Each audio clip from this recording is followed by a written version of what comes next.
or not. I mean, those are some rules that you need to decide, I think, as a board, what your rules of the road are and how you want your chair to conduct the meeting, how you want your meetings conducted. Okay. But the open meeting law doesn't address it. I forget what their response was. I could ask them, are you eating with us? No. Oh, okay. I'm going to a soccer game right across the street. Well, then get out of It's not here. given And it to stopped your raining. answer. It's gonna end before you get there if you don't go. Are there any- Could I get, I'd like to thank you very much for, Tracy, we have, you know the timeframe. I do. Can you talk to them on the way out?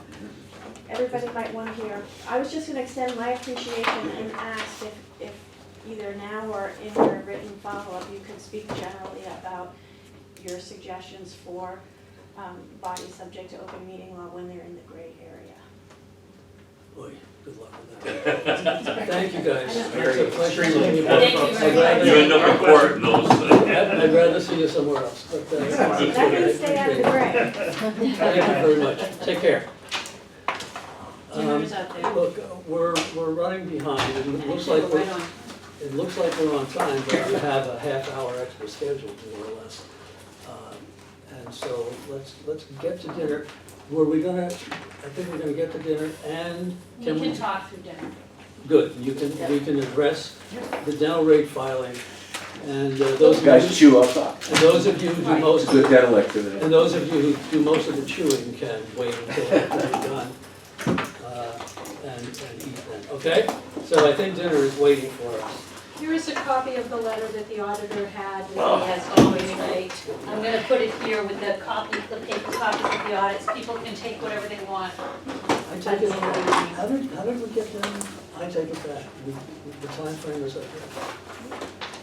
I believe when you add, it ends past 7:30 tonight, which is the time you want it to end cheers, so that Dick. Peggy could get You're right. home. But she's, But she's not She's here. not here On with the the other longest hand, drive, if we so- can get out by 7:30 before everybody else. you is may 6:30. find that the dental and the pharmacy Take less don't time. take, I'd rather be fast on them. But eating Question, might question.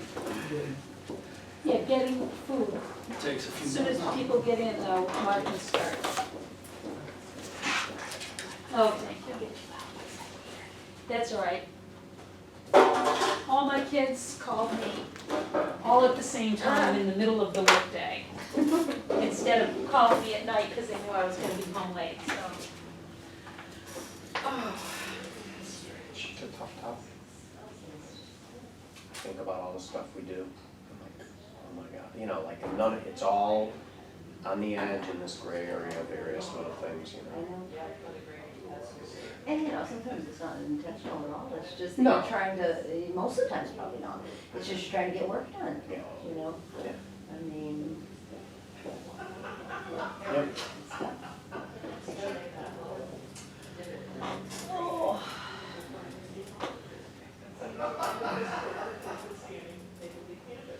And it looks like soccer can happen tonight, right? Yeah, It's been they a can little- play on the it's been rainy field, I interesting. guess. Yeah.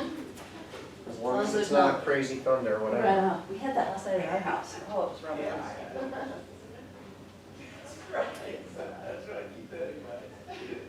This too will end.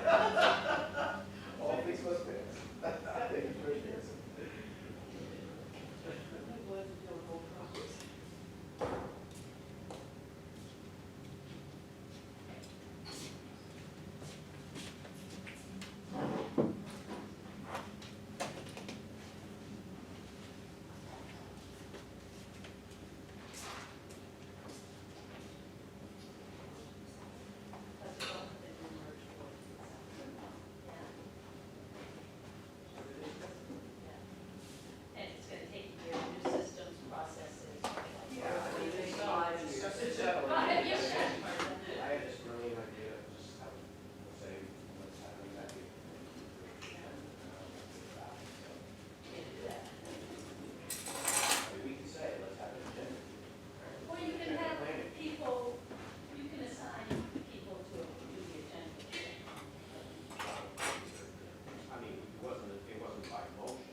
bits and pieces of it. I'm not a country music fan, but I'm hooked. Yeah. He does such He did a he good can job. tell any story. Yeah.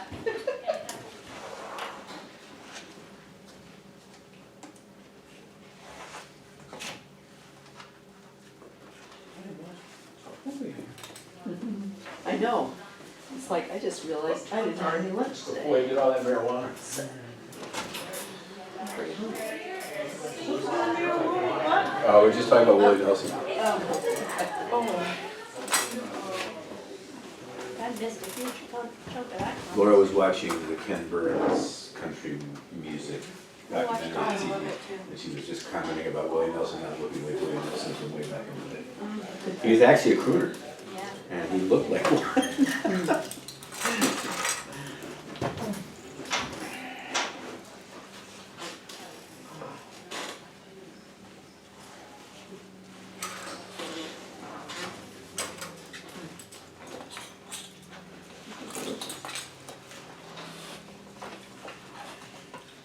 So you might be able to delegate work, agenda development to your committee, to a certain, you will. Well, it's a trio right now, and that's fine, that's not a quorum, but I think it's just a matter of not calling it a committee. yeah, but I think he said something Just take about, an action to say, we assign these three. To say we're, we had in previous board minutes that this was a committee, but that would be a violation of open meeting law. These would be the people that would meet strictly to develop the agenda. Is there still sort of three identities, city, town, and Spalding? In a way, Yeah. Unless you need. a little more to identities. Okay. Everybody done? As we chew. No, Bobby Joe. As we chew, Yeah. we're going to hear, It's you. one's probably Joe. She's right there. And she's right here. We'll yield the floor to the three of you, I don't know how you Right. represent. I'm gonna cover dental briefly, unless you have a lot of questions, I'm happy to answer them, along with Bobby, Joe, and Laura. I'm gonna cover three areas. The F-21, fiscal year 21 rate filing for our dental program, since the health rates have been filed. An enhancement, a proposed enhancement of diagnostic and preventive services in our dental program. And a sort of broad look at what we're thinking about with the dental program in the near future. So, with that as an introduction, the dental program, fiscally speaking, is on very strong ground. Historically, it always has been. There are many things we worry about around here as a management team. Dental program tends not to be one of them, but it has taken up more consideration of late for reasons I'll get to. So, we have in our dental reserves, which are separate from our health reserves, roughly in way of money, about 1 year's worth of projected expenses, which is another way of saying our dental reserves are quite robust. And again, we covered all this ground in the memo. So what we're proposing is to take $1,150,000 from two sources. The lion's share of it from the dental reserves, the balance from the interest that is earned investing on those reserves. And $960,000 of that amount of money will be used to level fund dental premiums in FY21. Now, we've done this in the past. We believe we're in a position to do it yet again. $190,000 coming from those sources will be used to enhance diagnostic and preventive services with a condition that I'll come back to in a moment. So, what do we mean by enhancing diagnostic and preventive services? As the memo spoke to, our dental plans have a cap on what they pay out. Dental plans, generally speaking, and this is true for us, are far less comprehensive in terms of what they will pay out in any given year than a health insurance plan. And our caps range on the low end from $500 to $2,000. And even that high end is not terribly high. Anybody that's ever had to get braces for a kid knows that. At present, if you go in for a cleaning, for example, a preventive service, or a routine diagnostic service, the amount of money that you incur in a claim for that service is credited against the cap. So if you had a cap of $1,000 with your dental plan, you went in for a cleaning, it was $150. After you pay that claim, you've got $850 left for the remainder of that year in your dental plan. And once you hit that max, you're done, your dental plan isn't paying out anymore. So we talked a lot as a management team, in consultations with New England Delta Dental that endorsed this recommendation. And what we want to do is to invest $190,000 in removing diagnostic and preventive services from counting toward the cap. And essentially, we believe this is important both to improve dental health and also, as the saying goes, the mouth is part of the body.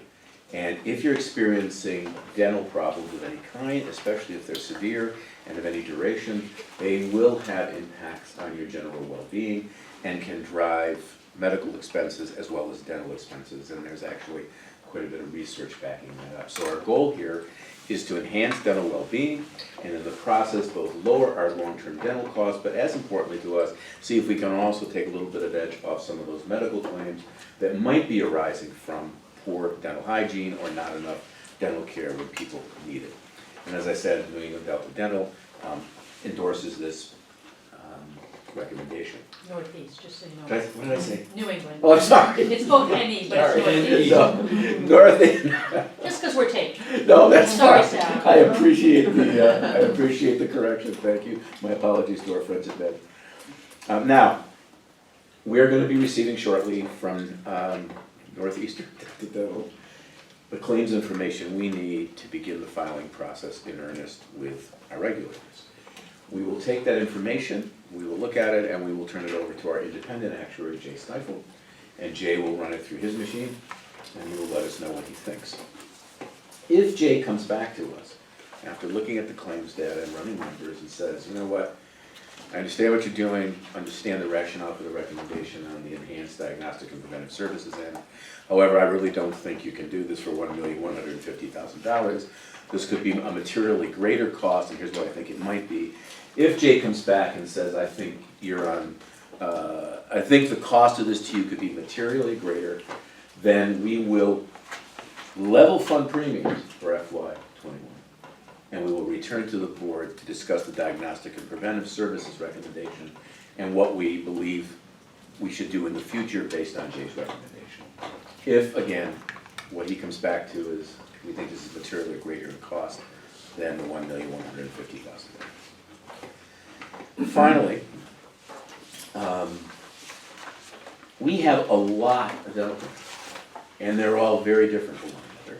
And again, for those of us who've been around a while, when the dental program was created, the recollection was a lot of plans got grandparented. We said, come on into the dental pool, and remember, we individually rate every school district, very different from how the health plan works. Come on in, you bring your healthcare plan, and you can change it over time, but folks took us up on that offer, they brought in their dental plans, consequently, there is very little uniformity among all of our dental plans. And we think it's time we take a deep dive into all of that, see to what extent we can rationalize, systematize, and make more uniform dental offerings that we believe will be of value to school districts as well as to school employees. We are just sort of beginning that process. There's a lot more work to be done. But our anticipation is that we'll be returning to you in the near future with some recommendations about the future direction of the program. Again, with the emphasis on uniformity and systematization, which is what we don't have. I know there are two motions in the materials. Mark, is it now time to move right to the? Unless folks have questions, I'm happy to move.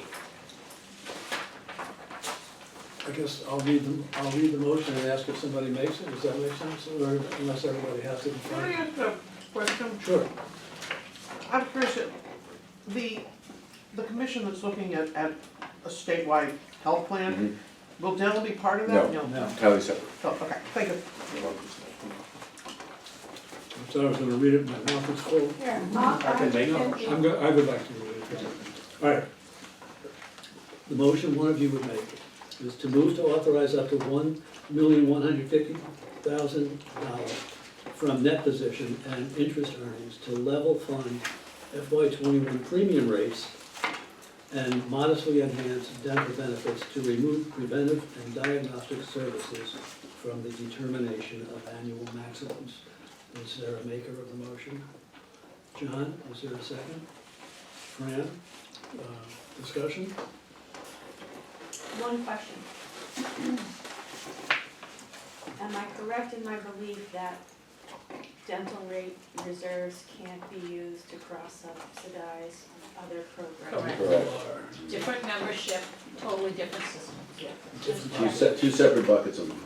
Yeah. Good Anything question. else? I'll call the question. All in favor, say aye. Opposed? None.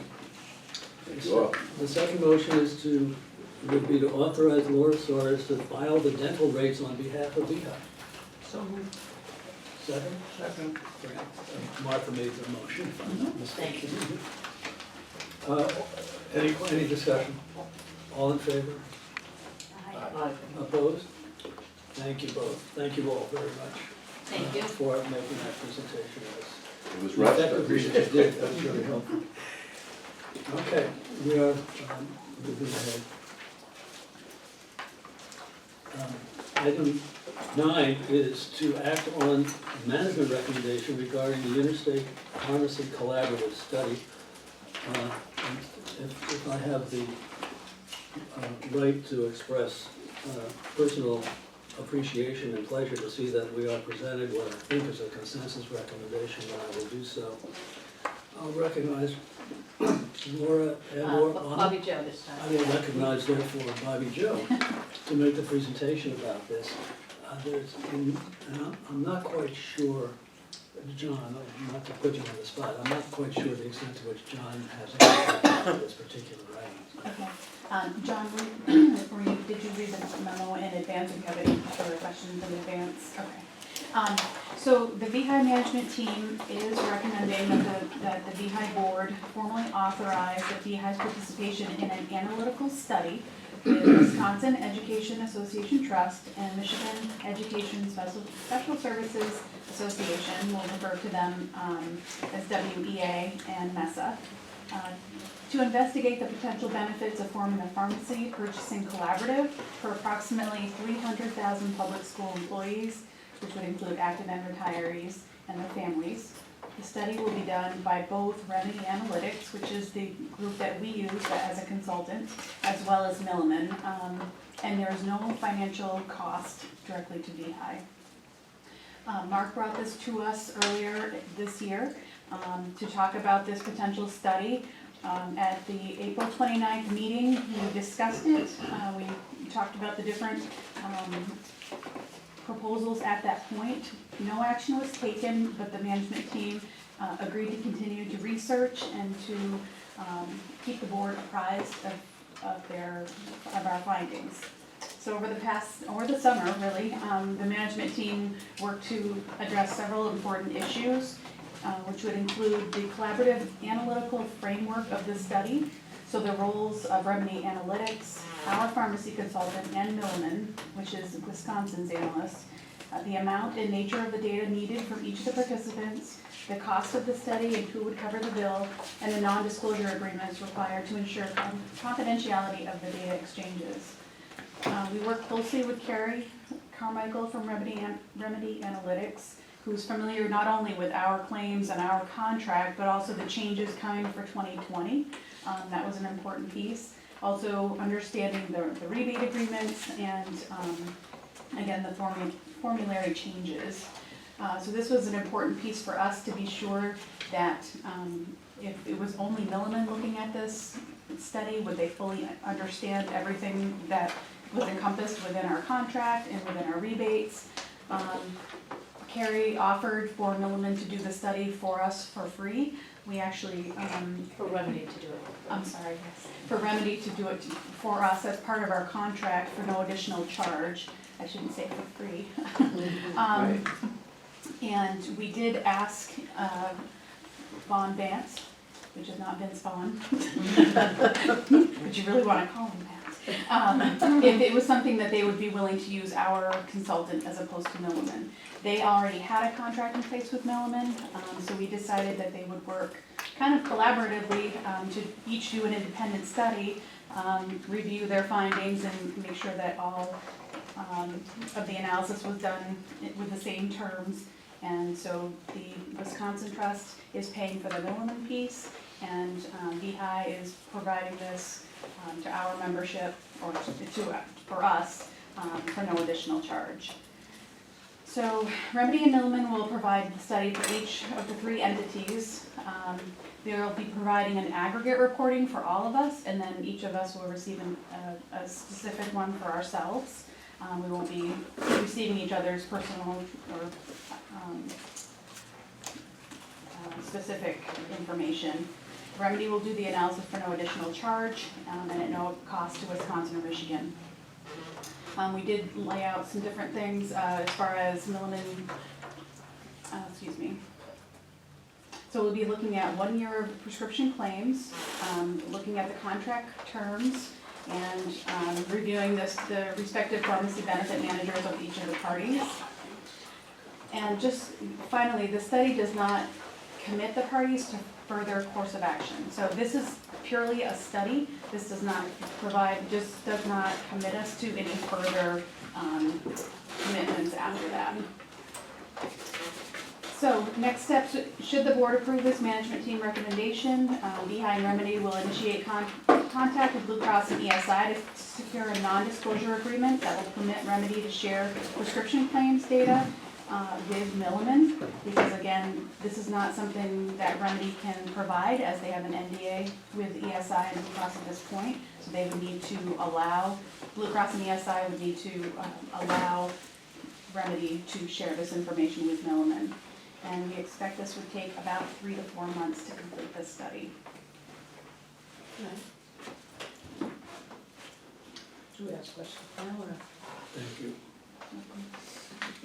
Martha? So, can you just, probably because of John, but let us know or fill us in on what is the hoped outcome of what this study is gonna do?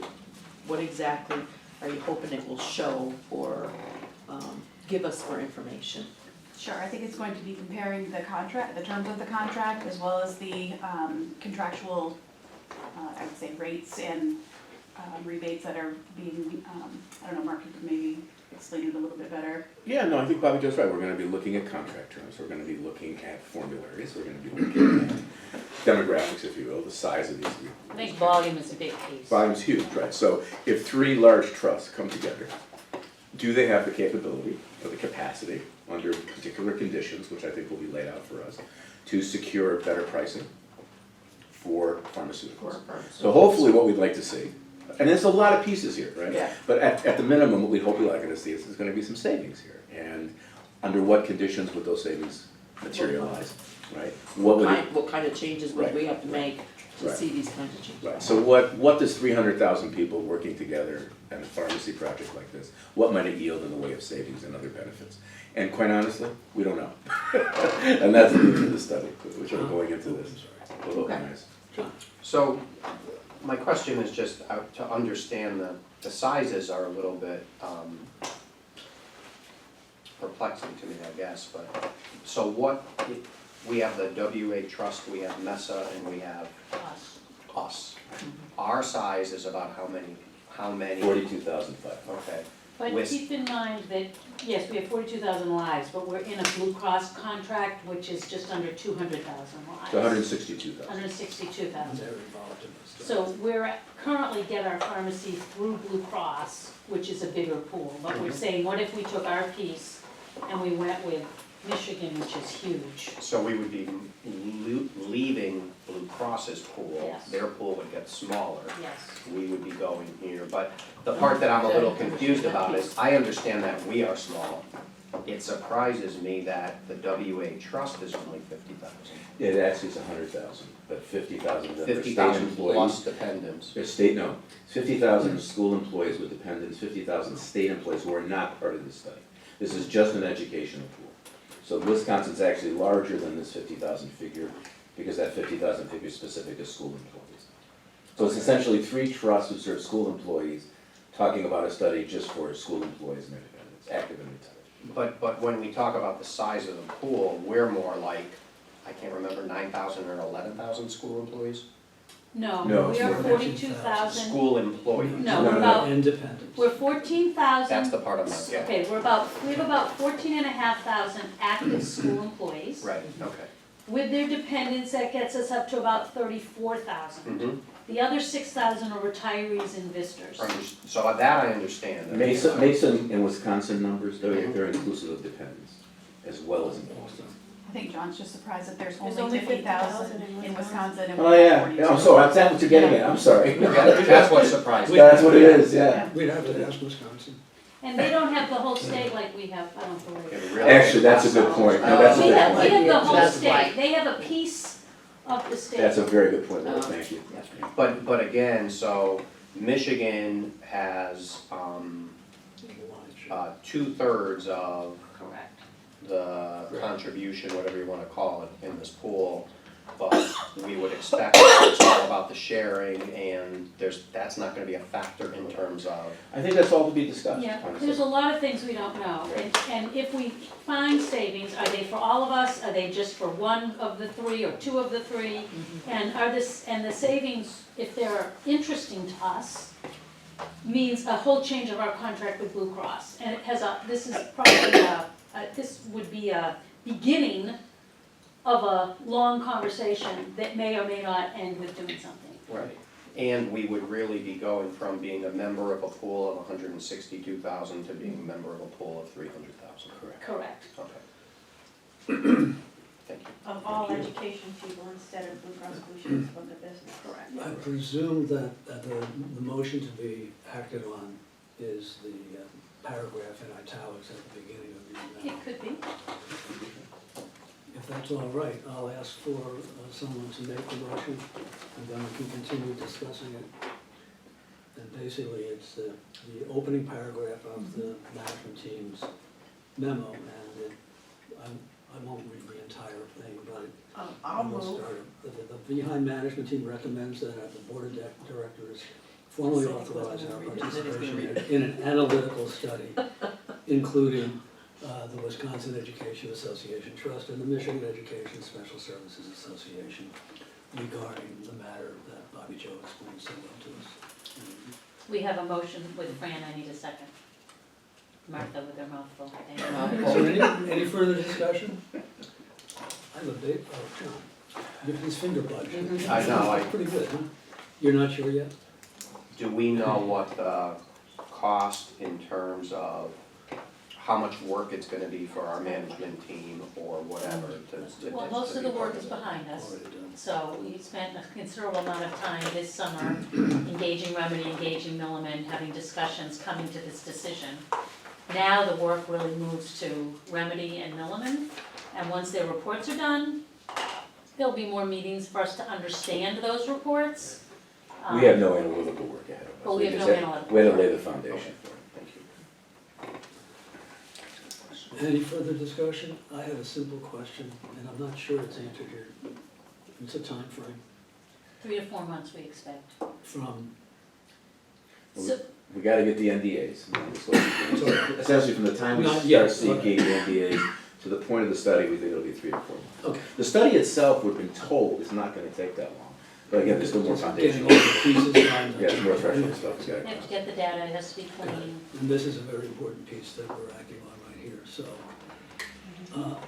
Any further discussion? Seeing none, all in favor? Say aye. Aye. Opposed, nay. Great, thank you all very much. Thank you. And we have adopted the pharmaceuticals. It doesn't. I'm gonna have this one.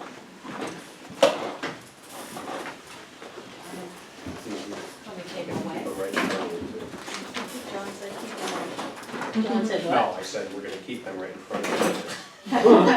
In other words, not you. Does anyone want these in the room? No, I'm good.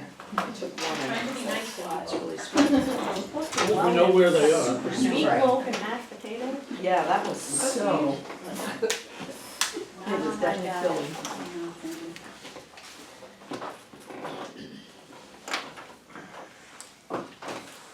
The next item is labeled update regarding business letter of August 9th.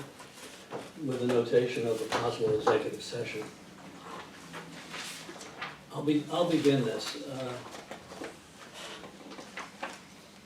And I have no idea where it will take us.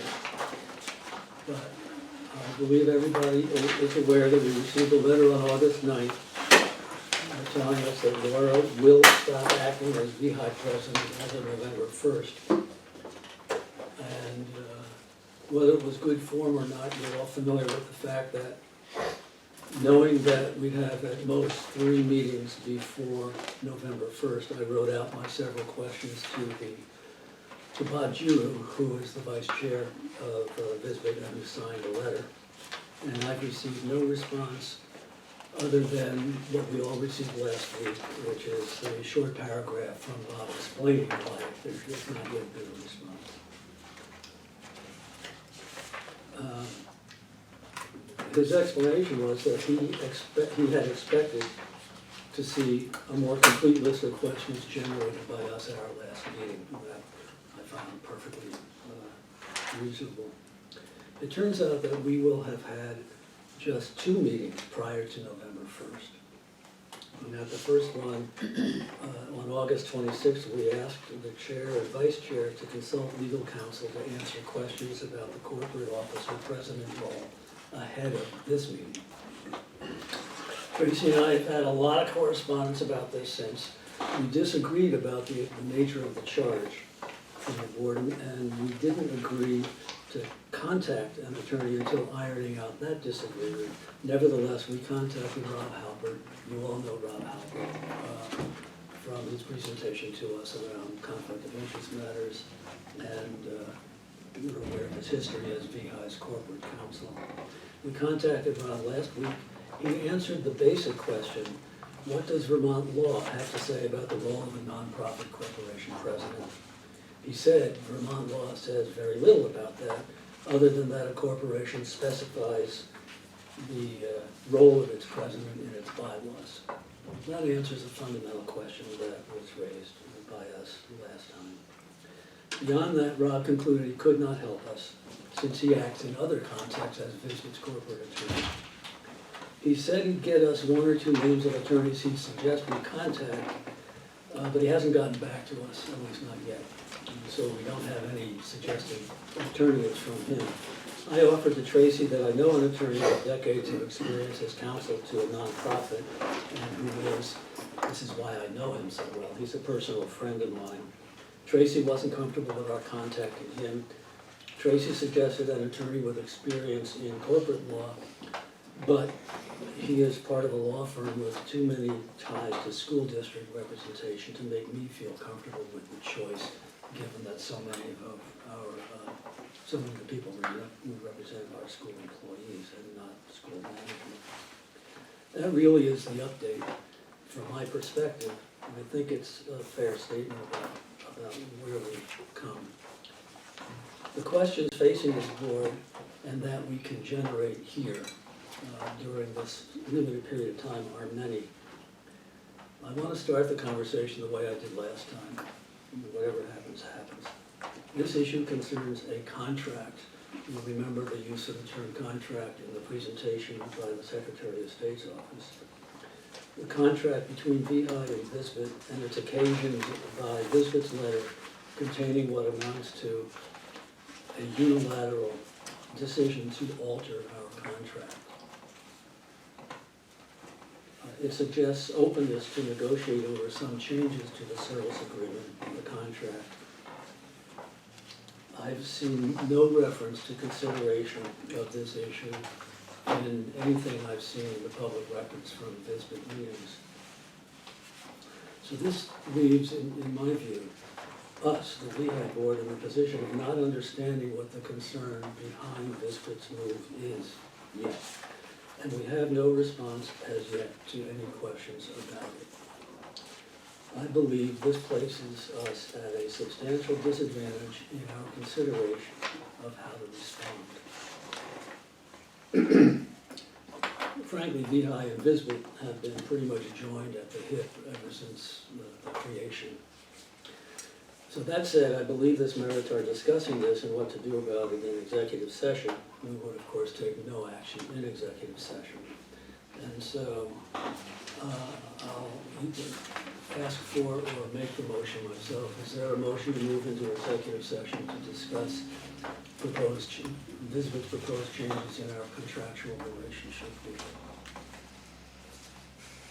I don't think it's executive session, Chair. I'll make the motion. Is there a second? I'll second that. Is there any discussion? Martha, you said you don't think. I don't think it's executive session material. The letter was a public document, and it's not like we are going to radically change the agreement we have with this, but at this point, we just need to discuss what the letter, what their questions were for us. And I don't think that's executive session material. Anybody else? I would agree with that based on what we just, based on the training we just got. All in favor, say aye. Aye. All opposed? Nay. All right, Before we go further, I would like an opportunity to respond to your introduction, if I may.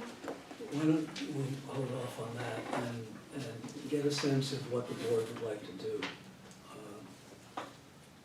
I think if I could respond, that might help the board think about how they want to All respond. right, be brief. I'm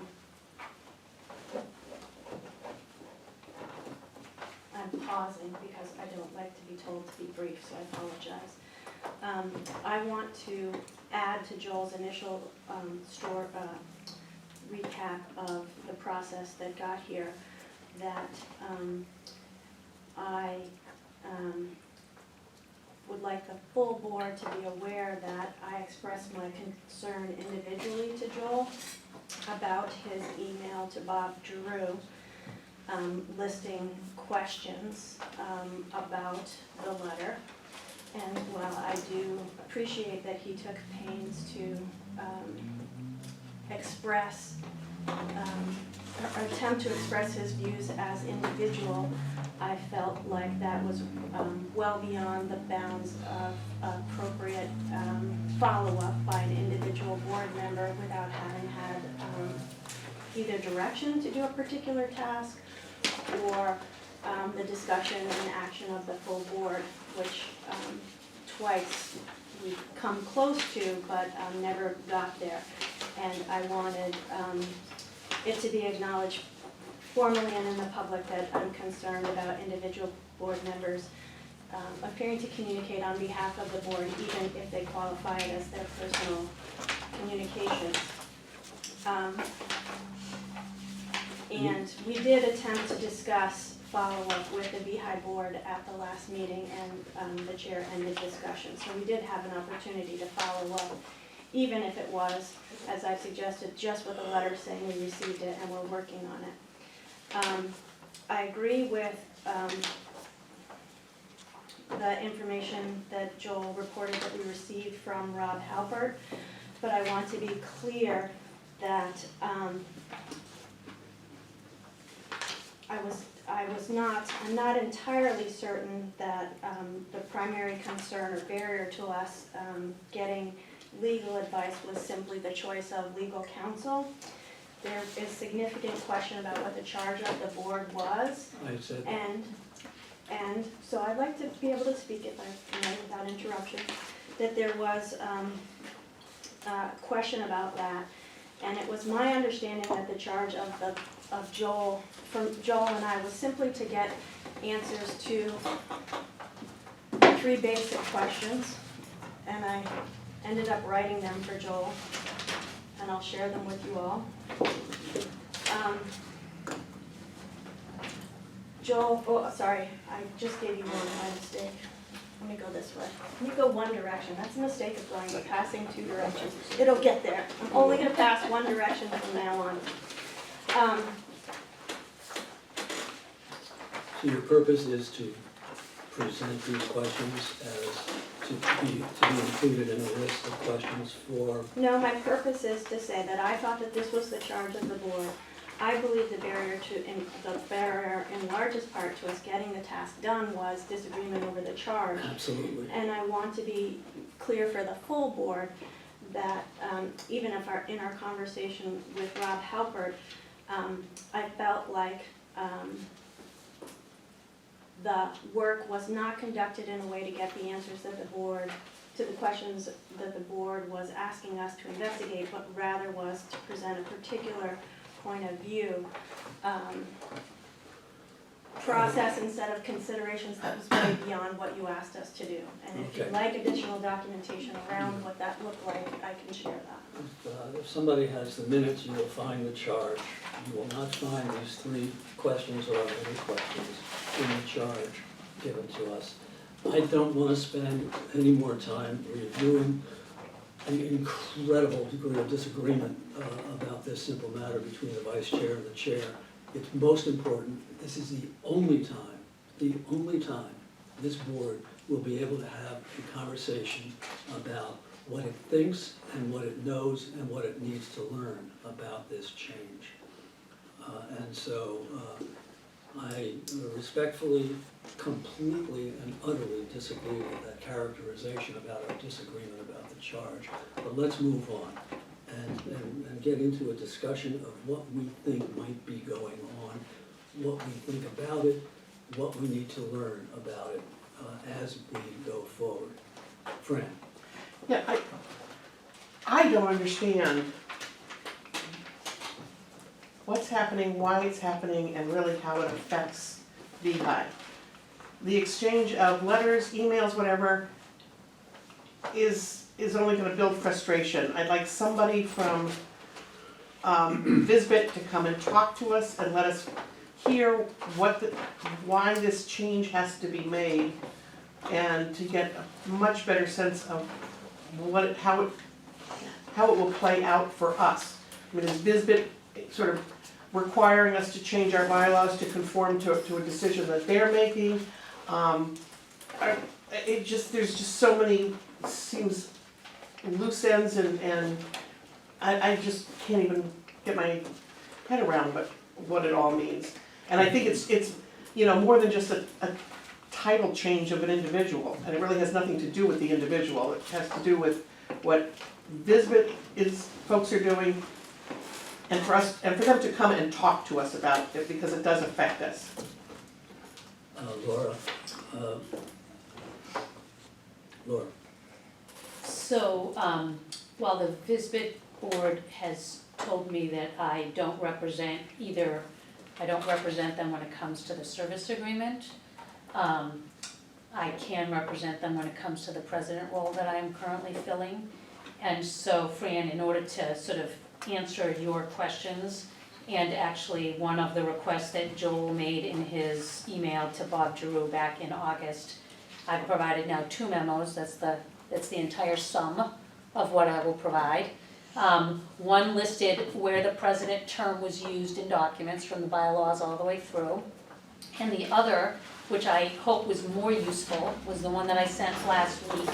And it took me till last week to really make sure that I captured what are those things that I do as president that I will stop doing because I do them as president. And most of them I can continue to do not as president. If you direct me in a resolution, you already have a resolution that directs some things, but most of them refer to be the title of VEHI president. So that title will not have a person attached to it until you do that.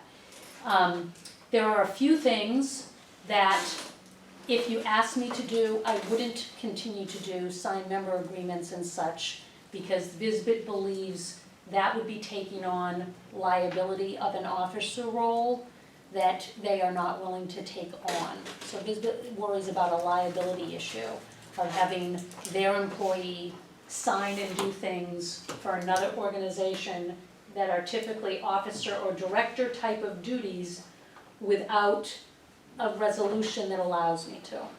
And practically, I sign the checks that go out the door. My backup is Tim Vincent, who works for Visbit and doesn't know anything about VEHI, and maybe twice a year he has to sign checks. I'm the only one authorized to sign checks, except for maybe Martha. Is Martha our third backup? Third backup. I won't be able to do that as of November 1st. Checks will still get signed, but they'll be signed by somebody who doesn't know what he's signing, frankly. I will still review them, because there's nothing prevents me from reviewing them, but it just makes the process a bit awkward. So I tried to articulate the kinds of things. Most of the things I do aren't under the president title, but there are some of them, and I think between those two memos, you have them captured. Why does Are you- Visbit need to do this? Yeah, are you gonna, to reframe it a little bit, and John, I know you're next. Can you articulate The genesis the of, meaning, well, the genesis, if you can, and the meaning of the term conflict of interest, and distinguish it somehow from our history? so I can't, here's what I can tell you. The contract between Visbit and VEHI changed materially when Visbit was not allowed to be on the board anymore in 2013. And Visbit needed different language in what was a one-page, couple paragraph contract, which was sufficient when it was on the board. And so that contract has some indemnity language, for example, and some more words. That contract was for a length of 5 years, and it was up this past June with an auto renew that went into effect. But before the board expected the auto renew to go into effect, because frankly it didn't, it thought that the two boards had started a conversation, was going to do some amendments to the service agreement. It wasn't gonna auto renew. And they also decided that they would get a different attorney, a fresh set of eyes, since Rob Halpert had been working with both boards on this, and it didn't make sense to Visbit to have the same attorney work on both organizations, and Visbit can't tell VEHI what attorney to use or not use. It can only make its own decision. So they went out and found a different attorney, just for this issue, okay? And they found Arlene, I can't think of her, Arlene Duffy from Sheehy for Law. Arlene looked at this and said, Laura, you should resign tomorrow as president of VEHI because you should not be an officer of another organization. An officer needs to have certain responsibilities, and they are typically directors or employees that can be totally controlled by the organization. That's not the situation here, and you should not be in this position. It puts you at risk, it puts Visbit at risk. And so I said to Arlene, that's something that you need to talk to the Visbit board about. She's done that.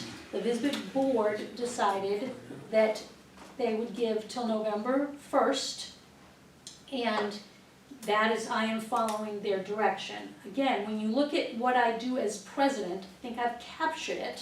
Most of the things I can still do if you change your resolution, and instead of saying VEHI president, say Visbit president, or say Laura Soares if you want, but I think it's better to say titles, because it's a resolution that lasts longer. And most of those things I can do without interruption. So, as I said in my memo, we've drafted what that resolution will be like. You have one, but it will become out of date on November 1st. The main thing that won't be able to happen, because things can happen. Martha may have to come in, Joel may have to come in, things may get slower. The main thing that can't happen is, right now, Vanguard requires both Joel and my signature to move money. And without me, and without a second signature, nothing can happen. And we're gonna have to notify banks to take my signature cards away for November 1st, so that you don't have me able to sign something from a bank's perspective that you are no longer authorized me. So there's some housekeeping issues that can be addressed on the president issue, and we're prepared to help you work on that today. And Chris is actually the better person than me to walk through the specifics, because most of these relate to sort of keeping the trains running. John, I'm sorry, and then Mark. I was simply gonna say before, to respond to Frank's question, that I would assume Laura would be the person in the room best able to try to lay that out, so she beat me to it. So the summary statement is Arlene Duffy advised this move Yes, solely on the basis of what you just said. she might characterize it Well, differently, but that's my I quickest, won't hold biggest you- summary. I won't hold you to that, it was a good, It's I thought it was- conceptually I thought it was a correct. good summary, all right. Martha? I'm trying to remember what my question was now, sorry. Talk to him. My point, I think, was that the agreement between VISBIT and VEHI, VISBIT isn't the one that appointed Laura as the president, VEHI board appointed her as president, is my understanding, correct? That's correct. A little bit of So both. this A board, little bit of both. My understanding is that our obligation under the service agreement is to appoint the employee of VISBIT's, No. you say no, point, show me. So there's no mention in the service agreement, there's no mention of specific staff or roles. In the job That's description that the board adopted, I think in 2015, the VEHI board adopted, says they will pick a VISBIT employee as president. Thank you. It's the job description, but it's VEHI's job description, and VEHI did the appointing. so basically, And this, my I'm point sorry, but the scope of services document Scope, refers to. so let's talk about the scope of VISBIT's services. choosing the president on behalf of VEHI. So let's talk about the scope of services. Isn't- So, That's right as far as it goes, though. Whatever the import is, that's what it says, right? not, No, not completely. okay, go ahead. So in 2016-17, I think 16, VEHI started to institute an evaluation process of the service agreements. Yeah. So how did VISBIT do, how did Vermont NEA do? And when you look at VISBIT service agreement, our scope of services formally in the contract is administrative, financial, and wellness. that was That's it. basically it. Three little things. So we're being asked to evaluate on it, and again, this is my nature. I'm like, well, I'm gonna expand that, I'm gonna blow it out. What is the administrative stuff we do? And I started a list. What's the financial stuff we do? And I went to Chris and asked to help with a list. What's the wellness stuff we do? And I went to the wellness team and started a list. And I provided it as a tool for the evaluation process. I shared it with the VISBIT board and I said, here's the list I'm gonna use as a tool in the evaluation process. And they said, that's really useful, we should probably think about putting it in a formal way. And VEHI said, that's really useful, we should probably think of putting it in a formal way.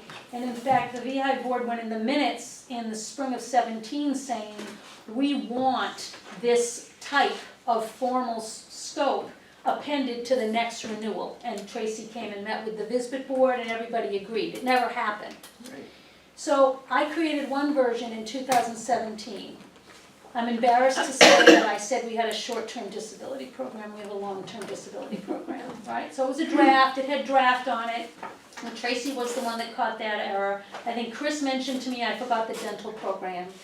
And then as you start to work in this, you realize, oh, we do HIPAA, not very often, but we do HIPAA. Oh, we do this, and you start to, so it's had 3 versions. Every year at evaluation time, I've tried to make it more complete. This past year at evaluation time, primarily because we hired Bobby Joe, and that got me to start trying to separate what I do as president versus what Bobby Joe's gonna do and she's not president, I added the words president and started to describe positions because I thought it would be useful. When the VISBIT board decided that they were going to, and that was before I knew that I was gonna be told not to be president anytime soon. When the VISBIT board saw that and got the legal advice, they said they're gonna, again, this is a draft document that's been a Nobody's tool approved any of it. to A, help with the evaluation process, and B, form as the basis of what I imagined would eventually be a formal part of the contract, but nobody's acted on it. The VISBIT board said, not only are we gonna remove the term president, Laura, because VISBIT's not gonna provide a president, but I don't think that, we don't think that you should even include any specific staff titles. You should just say, we will get this work done. And whether Chris's title is manager of finance or accountant, and it's been both, or whether we have 2 wellness staff or whatever, we're not gonna speak to specifics, we're gonna commit to VEHI, this is the body of work we will do.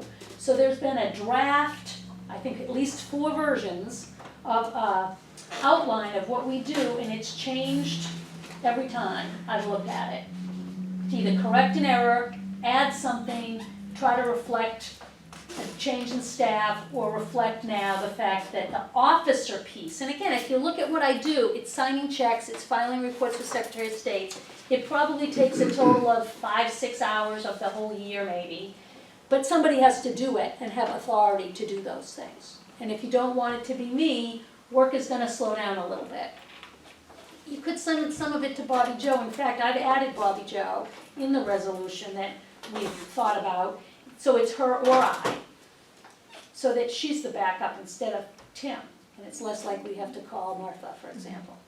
A couple of, thank you, that's quite helpful. I have to say, for the life of me, I don't know why that couldn't have been explained a little bit in the letter that declared a conflict of interest and that the decision had already been made for the relationship between So you. I didn't write the letter, so I can't speak to I'm how not, it ends up. I'm making that comment, it's for the record, I guess, to the extent that we have one. A couple of questions. It's a why question. I take everything you say at face value. Why was the VEHI board not included in the discussion before the decision was made? You may not have the answer, just say no. Whose discussion, what discussion? I don't know. Whoever within the VISBIT universe discussed this. Because you didn't come to a VISBIT board meeting, I guess? I mean, VISBIT board discusses things according to its own I'm not sure. protocols and processes. I'm asking, it's a why question, there may not be a good answer, it may be rhetorical on my part. By virtue of the nature of the relationship between VISBIT and VEHI historically, it seemed to me, upon reading the letter, that this is a unilateral decision being made without anyone bringing us into the room to discuss it. That's all. Well, I'll have 2 comments. One is that the VISBIT board actually sent a letter in March, maybe, asking for a meeting to talk about the contract. I think they asked it Yes, early. that's correct. That has not taken place, that you haven't officially responded. Hmm. Maybe you have officially responded, I take that back. Yes. But VISBIT extended an invitation to meet, and that has not yet happened.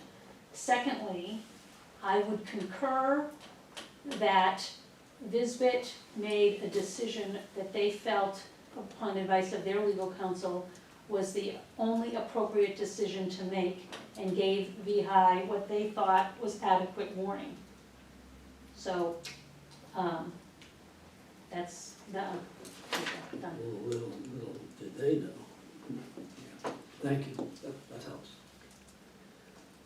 I forget, it was you first. Well, no, thank you. Tracy, then John.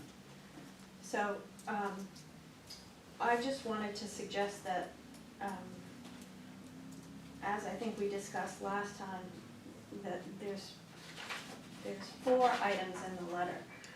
But, I think we talked last time about prioritizing resolution of the issue regarding officers.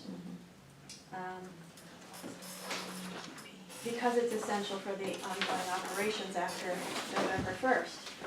And this is our last chance to do so. So I really want to encourage the board to prioritize that, acknowledging that the other parts of the letter will require continued discussion and a strategy for getting back to that conversation or discussing scope of services and things like that. because I have been around long enough, and not everybody, you've been around pretty long too. I've been here almost But as not long. everybody here knows that, you know, while we're talking about some limited amendment to the service agreement with regard to addressing the issue of officer and a potential change to what in Laura's September 18th memo is numbers 1 through 4, that's a minimal change in contract, and our contractual arrangement with Nisbet is that our costs are trued up based on actuals anyway. So I don't necessarily see that as having any significant financial bearing on the contract. And I'd like to suggest that we tackle it in 2 parts and make sure that we're on board for smooth operations, and continue discussion at a subsequent meeting about how we go forward with revisiting the details of the scope of services and selecting audit firms and those things, which are discussions that do go back to 2016, I think.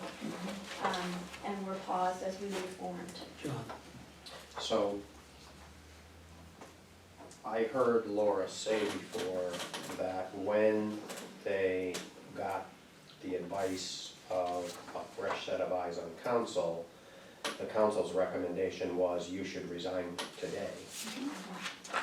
But in order to try to give what we can argue is a definition of adequate notice, Right.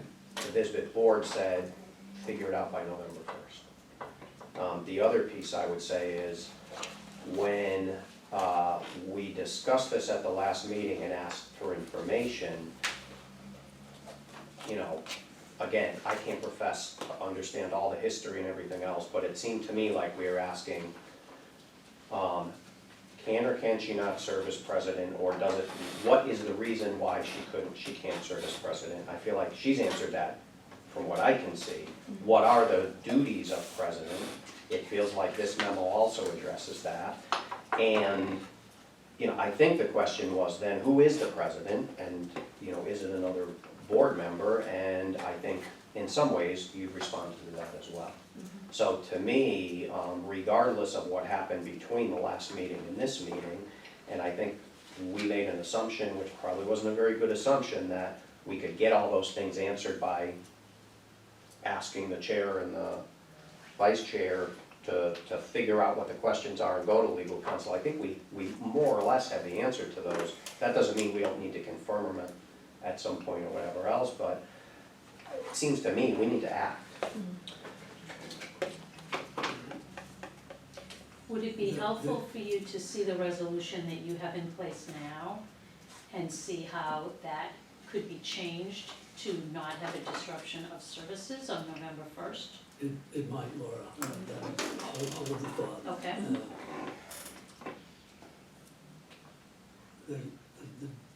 One of the difficulties that I experience in this is that Visbit has, I guess, a narrow focus here, which is to eliminate vestiges of what it has concluded is a conflict of interest for having one of its employees act, I guess, in our name. But the role of the president in our bylaws extends well beyond those administrative, or what we call in the law, ministerial duties, stuff that you just do. There's a lot of judgment issues associated with this. I don't know what happens to them if one of us on the board becomes the president. What does that change with respect to how Laura or Visbit relates to, I don't know what the object of that verb is, our internal policy discussions is. What does it do with respect to roles that, well, the bylaws say, perform all duties incident to the office of president. A great, really helpful body of work in our bylaws sometimes. But that's a wastebasket term for the president does whatever it is that no one else is constituted to do. And I don't know how much, forgive the imagery, how much trash goes into that wastebasket that the president has to do. I just don't know. So, And that's important for us to know, because it takes us beyond the realm of 5 or 6 hours annually. so Joel, I can tell you this context too, which might be helpful. The VEHI bylaws were written as a mirror of the VISBIT bylaws back in 1995. Correct. Because it was VISBIT's health program, and VISBIT was picking up its health program and moving it into a different organizational structure, but continuing to do all of the work that needed to be done. And the Vermont NEA was coming in to complement and supplement that work in a unique way. But it wasn't reducing what VISBIT did, it was to add and enhance what VISBIT did. So, Rob Halpert's office, I don't think it was Rob, I think it was Phil Zallinger at the time, duplicated literally the bylaws with what would today be a search and replace function, but that didn't exist yet Correct. in But computers. that's right, they are virtually identical. So the VISBIT bylaws had what I think was typical for nonprofits, it probably came from some template. The president is the CEO of the organization. So VEHI has, the president is the CEO of the organization. Now, at the time, someone should have thought about that because it didn't have any employee, but they didn't. And nobody thought about it in 2013 when we changed, in 2016 when the bylaws changed. Nobody thought about it until VISBIT brought a new attorney who was adamant that that doesn't make sense in this current structure. It may have made sense at one time when VISBIT was on the board and had 50% of the seats. She debated that, but it didn't make sense at this time. So I think that who is the CEO, do your bylaws, what I just heard today, which was interesting to me, is Rob Halpert said the only thing the bylaws has to do is define the duties of the president. It doesn't have to make the president be the CEO. You may want to have a figurehead president. I think I said it quite that way, but that That's how I that's understood exactly what you it. said. Yeah. I look at, and again, this may not be, it may not still make sense for VEHI, and you may not want to continue this, but historically, VISBIT as an organization has been the CEO. They do everything that hasn't been done because you pulled VISBIT's health program over. That was just the de facto model. Whether that remains the model into the future is between VEHI first, what do you want from VISBIT, and then you negotiate that with VISBIT. And my job as VISBIT president will be carry that out with integrity. My position is VISBIT still owes you the carrying out with integrity. We will do that. We will also make sure that the trains run. But if you want them to run efficiently, a delegation of authority to allow us to keep doing almost everything we've been doing will allow that to happen. We'll make some changes, like change Chris's title and add Bobby Joe because it makes sense. Add a couple things that we didn't talk about before because they're new. And it's a resolution that's your power to rescind and modify at any time. And it leaves very few things which cause no real challenge to accomplish up at the top. While you figure out who do you name as president and how do you deal with your bylaws. Thank you. Me then, Tracy, it was about the scope of services.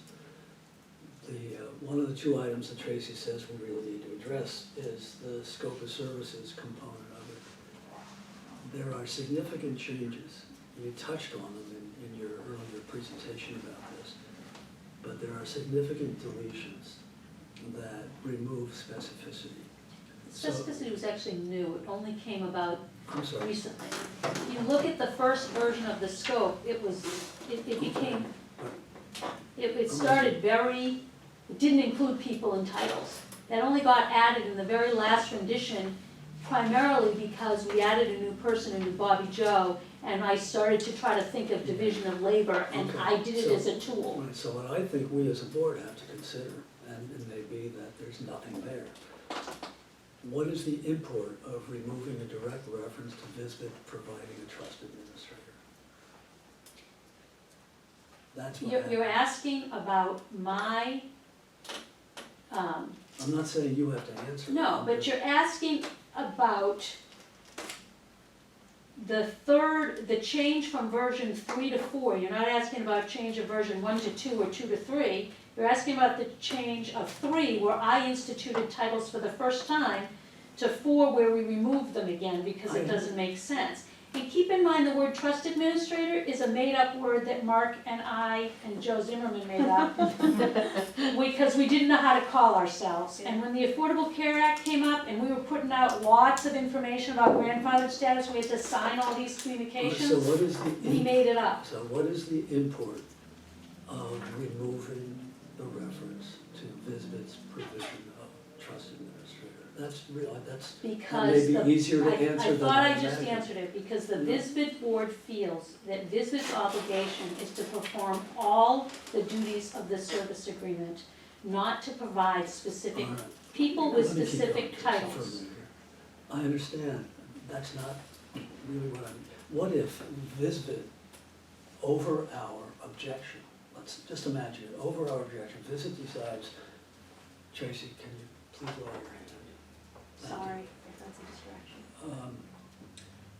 What, Visbit decides for whatever reason to regionalize its approach to sort of the kind of services that Bobby Joe alone, does, and spreads the duties over 3 or 4 people. What, if anything, does VEHI have to say about that internal decision on Visbit's part? So, However unreal it is. so Visbit has done,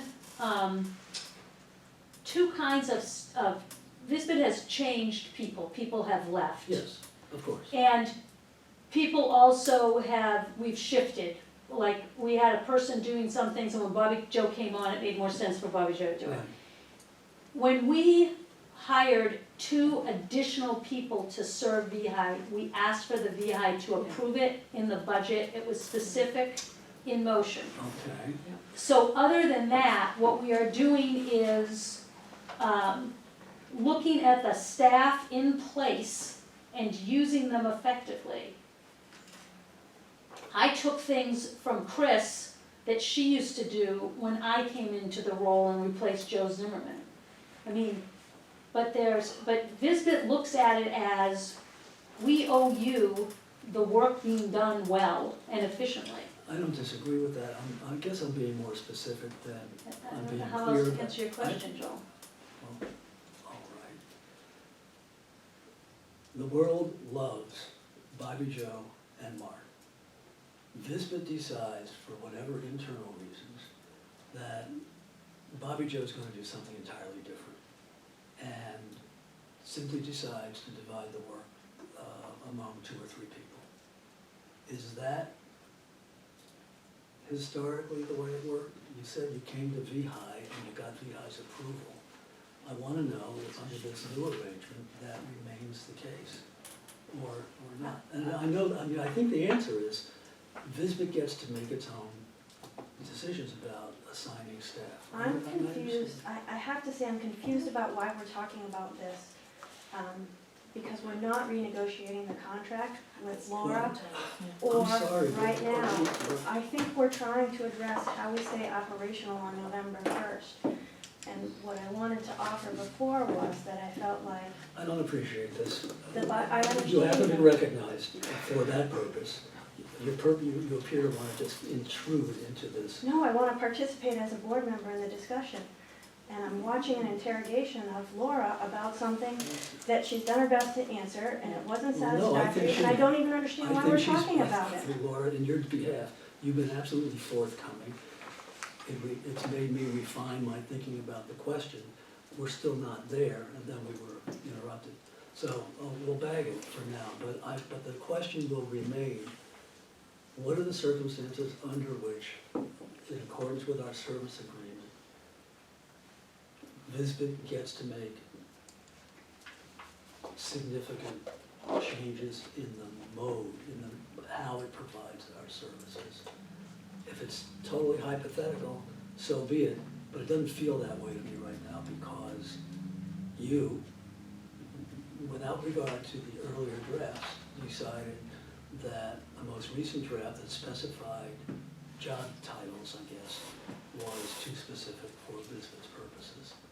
And I don't- Correct, the I don't- Bisbit board and- said to me, And I don't. we don't need to add job titles in a draft scope of services. The Parties Bisbit have is held approved. accountable for doing all of the Well, work. wait a minute, I mean, forgive me, the scope of services has been given to us, not to negotiate.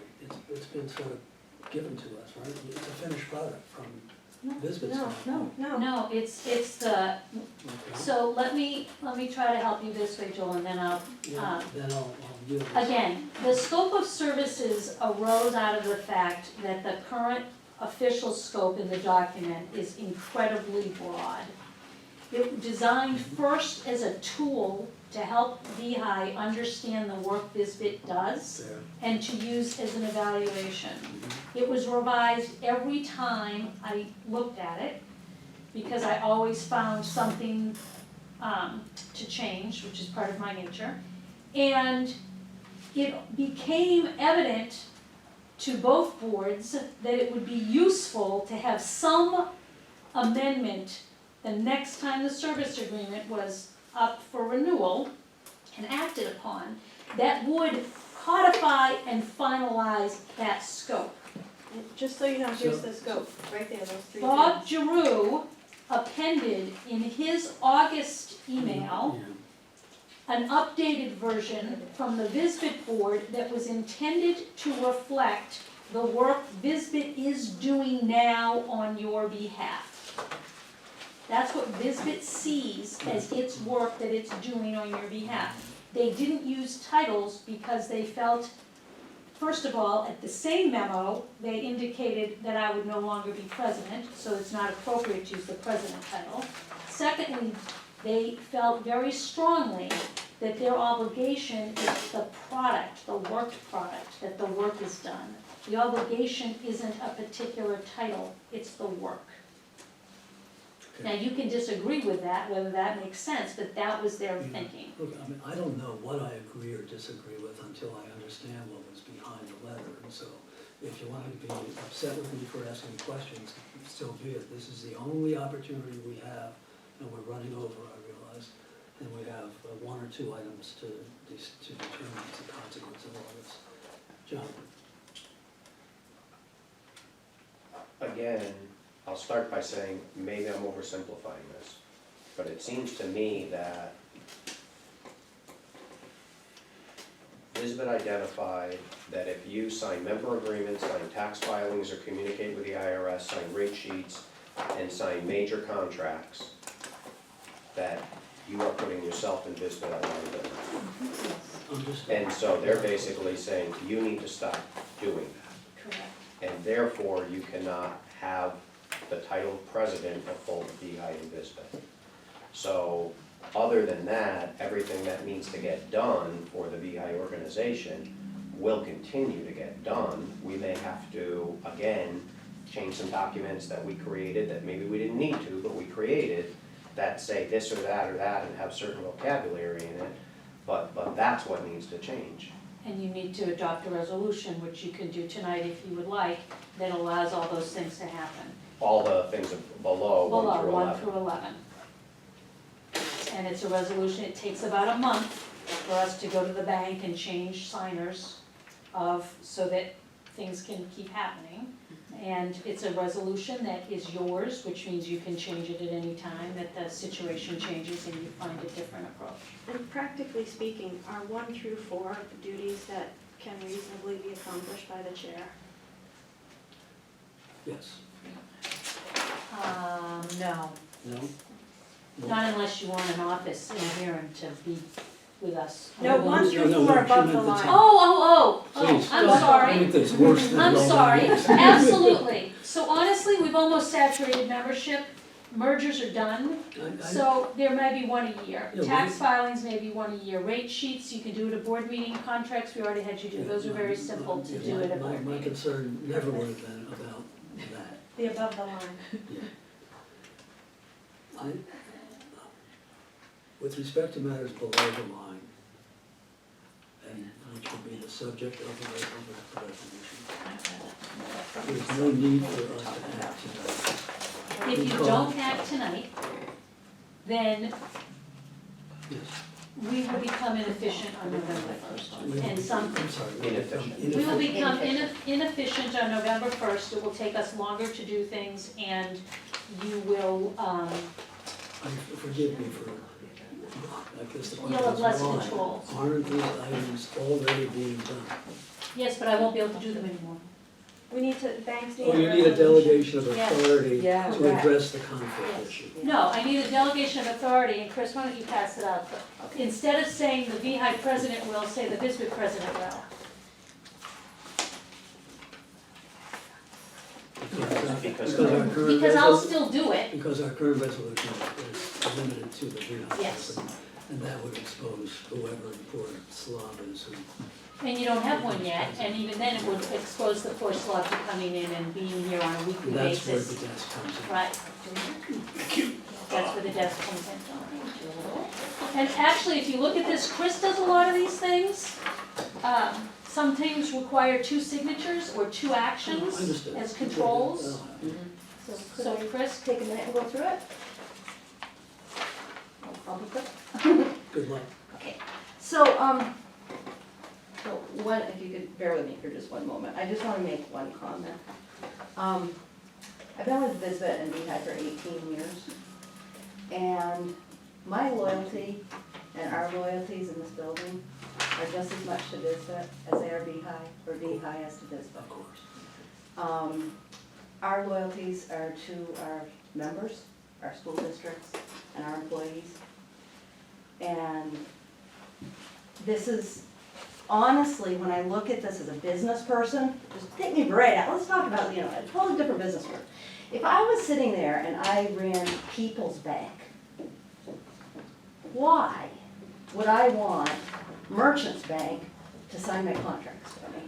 So I guess I can just try to put it in some perspective. It's very helpful perspective, understand You know? that before we came into this room this evening, Yeah. there was little, if any way, any of us could have understood. I understand that, so that, just in listening to everything, I just felt I wanted to I say that, appreciate it. because Thank you. it's, You sit there long enough, quiet. Not always Not to be easy. afforded an Not always opportunity to easy. weigh in. and, Okay. and so, so if we can look at this resolution with that light in mind, okay? So the first item is items 1 and 2, basically right now it says that VISBIT president gets to sign all your contracts. So, you're putting a lot on VISBIT as We have. here's VEHI, this corporation who has all this responsibility, but you're saying, yeah, you can go do all that for you. So what this does is it breaks it out and says that you are delegating to the board chair or the vice chair the ability to sign contracts over $75,000. So we're saying, okay, we don't get to sign these big contracts anymore, but that authority really belongs to the board chair, board vice chair. Leaving contracts under $75,000 in item 2, that they could be signed by the VISBIT president or the program manager. That is really to allow work to happen on a really regular basis. So, that's the kind of deal when Wellness is planning their conference and their June Institute, and they need to go out and they need to sign a contract with the venue. As a board, you're approving the budget. They're acting, the wellness team is acting within constraints of that budget, which has been approved by the VEHI board. But it just lets them go and be able to say, yeah, I can sign this, whatever it is, this $20,000 contract with the Snowflake or whatever it is for this multi-day conference. We can keep moving, we can keep working. But these really, really high-level contracts, just as a business person, I think it should rest with you. I mean, it doesn't matter what business you're talking about. I can't imagine that if I owned a business, I would have some other business signing those kind of contracts on my behalf. So those are the contracts. The next part of it is really about cash, about cutting checks, about moving money between Vanguard and Peoples, about doing the accounting work. So right now, it says that Laura and Tim Vincent and then Martha, who is, actually, I don't think ever signed a check for me, are my check signers. So, again, all we're saying is that Laura could still, you are still gonna delegate in this resolution, the way it's written, that Laura can still sign checks. So that when we need to pay bills, we can keep paying the bills. But you're making it explicitly clear that you're delegating that authority to her, not as the VEHI president, but as the VSBIT president. And then switching it from Tim Vincent, and really we picked Tim back then because we didn't have anybody else. I mean, we're a pretty small company, and you only have so many people. And Chris So we can't want, sign up. I can't sign for internal control purposes, I can't sign Create checks. something. Right. And so, who do you have? Well, you want a manager to do it. Well, the only other manager was Tim. So we said, okay, Tim will be my backup. Laura signs it. Well, now we have Bobby Joe. She's part of the management team, she's closer to VEHI, she's more of an integral part, so let's make it Bobby Joe instead of Tim, because it makes more sense. So those are just signing checks. And then the next part talks about, it's basically the same as in the currently, number 4 hasn't been changed at all, just it's designating Peoples and Vanguard still as your banking institutions. Number 5, keeps the same 3 people here that we can endorse and deposit checks. So when we get checks in, that don't go through lockbox, we can endorse them, we can deposit them in the bank. It I've keeps the never same done it in my people. life. It's always me, but if I were out sick, yes, somebody has to still be able She to even deposit plans checks. when she's gonna be sick, let me just Yeah, I tell you. try. And so I'm updating my title there. The next item is that basically we need dual control for Vanguard. That's something that basically as an accounting control I put in place. It's just a better, I mean, we have millions and millions and millions of dollars there, and it's a good control that would require 2 signatures. Yeah. It just makes prevents sense. me from going to And it- Vanguard moving $5 million all by myself. Right, and then moving Hawaii or wherever. And then what we're suggesting is that we add Martha as a third person on that, because that sort of, when you need 2 signatures and it's only the 2 of you, that's not really great practice, not to have a third backup. Forgive me, So, where is yes. that? This Oh, is that's number it. 6, Six. this is number 6, Oh, there it is, okay. okay? So 6 and 7, one's moving money from Peoples to Vanguard, the other moving money from Moving it back, Vanguard to to Peoples. move it back, same Okay. concept though. Just bringing Martha in as a third backup. And then transfers, basically, it takes 2 of us to do a dual control. And it basically updates the title, and we're clarifying again, VSBIT president versus VEHI president. So this is where we actually have to pay through ACH transfers instead of a check. We do an ACH computer transfer to pay Northeast Delta Dental their claims. Next thing is on the Blue Cross Blue Shield claims admin fees. So that's done through the trust side. Again, it's just titles. Laura and I are the only people who have authority with People's Bank to send those transfers over to Blue Cross. And then we're adding Visters to that. Basically, we didn't used to have this. Now Visters have, we have the EGWIT program, we need to get them money too. They don't like checks. And they don't like checks, so we're adding that in, that I can do that through ACH, which we have been doing honestly, so that will really upset them if that's not okay with you guys. And being explicit about the filing for the Secretary of State.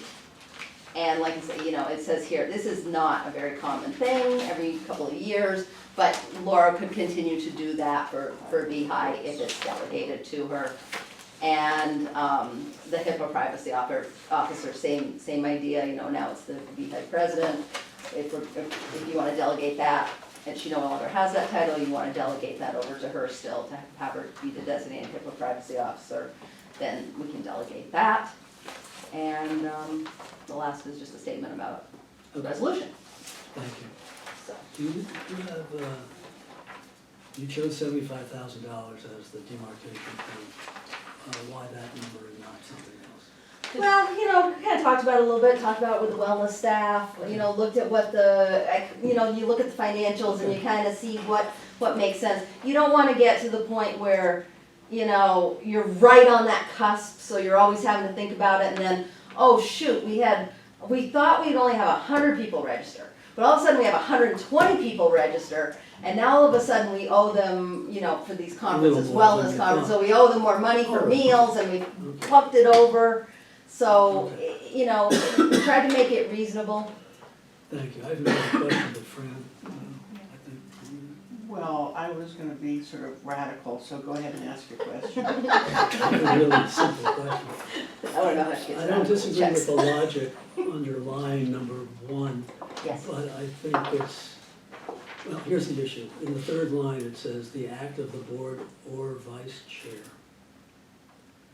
The act of the board chair or Board vice chair. chair. Yeah, am I right that either one Either one. is authorized? That's the way it's written. I understand. The difficulty it poses is what if, under the current scenario, I want to sign something and do, and Tracy doesn't want to, or vice versa. I decide I don't want to sign something and Tracy wants to. So the way that I handle contracts the last few years is the big contracts, Blue Cross, Northeast Delta Dental, Vistas, Remedy, Gallagher, those are the big ones. Is that the board has given, you've acted, you've seen them, Act on it. and you've approved them. Oh, The difference We act was, on it. I signed, We act on this year I had you sign, but let's say you're not at the I meeting, understand, Tracy could I sign. understand. So the it's- board is gonna act on these. Signatures follow action. Yes. Yeah. Fran. Now can I be radical? Ms. Radical. We have been waiting with bated breath. Okay, so I would like to move that the resolution of the VEHI Board of Directors concerning delegation of authority and establishment of design financial institutions I don't know, presented here, be approved with the caveat that these issues need to be discussed when we're renewing our, what do we have with service agreement with Hesbit. Thank you for cleaning up. All right, so it's to approve the resolution Right, as presented right, with a commitment to reviewing to review the resolution, the issues in the resolution yeah, when when reviewing the, I don't know, renewing, service, or the whatever. service Renewing agreement, service agreement. renewing or amending Yeah, the service agreement with this, but, and to tell you the truth, you should look at this every year anyway. and, yeah, so that. And remind you, who have you designated, does this still make sense? We don't have a second. I'll Yeah. second. It is mine. Just a quick question, but if I understand correctly, the service agreement has been auto-renewed Yes. For 3 years. for now? But they've asked us to discuss. So that we have, when renew or amend, in case you amended it before the renewal, you would look at the resolution.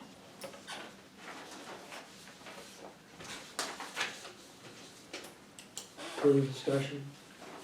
Do you have a clean copy for signature? I do. Just in case.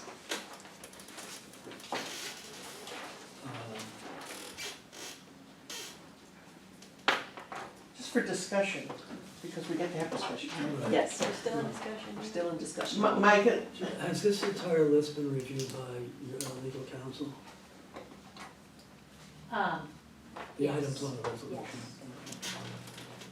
This bit's legal counsel. I understand Yes. that will be a question of mine, which is at what point does the board feel comfortable acting without legal counsel of its own?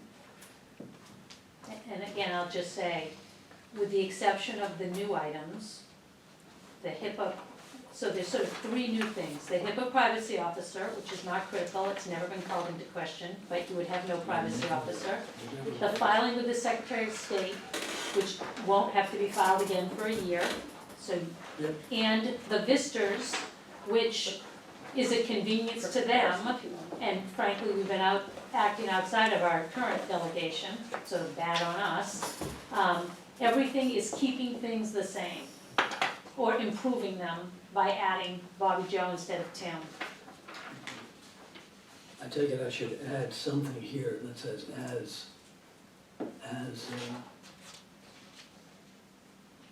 the caveat. But it's in the minutes. This is the Wouldn't existing it- one. that should Go That's with that. helpful. The resolution goes to the banks. Okay. Its main purpose is for the banks to authorize, And I only have This the is the signature, existing one. I only have the signature page, is that? Yes. Okay.